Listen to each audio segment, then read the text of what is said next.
I was in junior college in Mount Vernon, Illinois, and of course the war in Vietnam was going pretty strong at that time in 65, 66.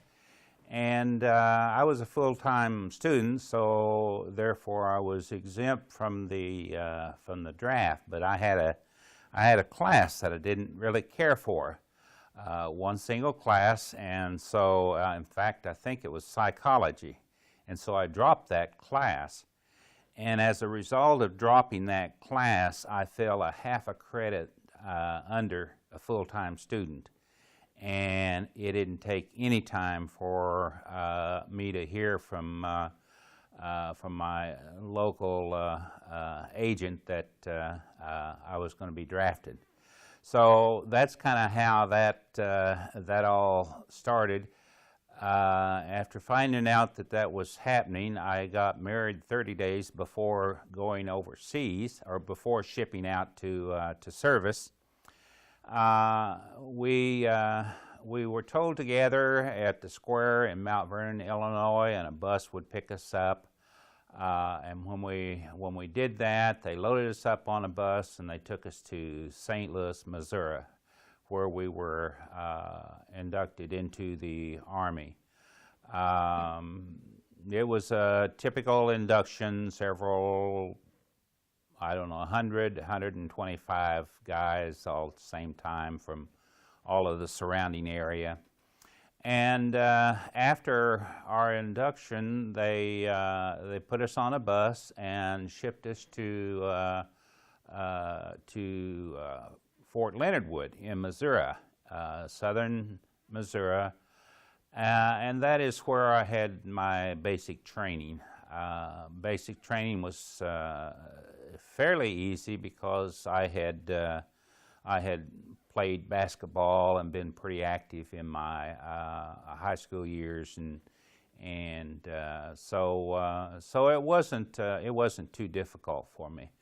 One of the things that I remember about basic training is that we didn't have barracks. They were so full of new recruits that they put up large tents outside the main barracks, big, nice brick buildings, but I got to stay in a tent outside, and a lot of it during the winter months, at least the colder fall months. But they began to train us in combat and prepare us for what was obviously going to happen to anybody that was drafted in that time in history. And after finishing our training at Fort Leonard Wood, they told us that they wasn't going to give us any time off because they wanted to ship us on to our advanced training. And by doing that, they thought they would get us home in time to be with our families for Christmas, which was coming up in approximately 3 months. And so we didn't like that, but we decided that we would go along with that since that would get us home for Christmas. So I was put on a bus again, and we were traveling to Fort Polk, Louisiana.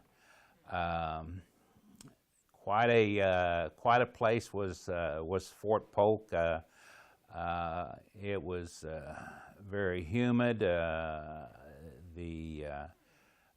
training there was very rigorous. It was obvious that this was the advanced training and that they was getting us ready to go overseas.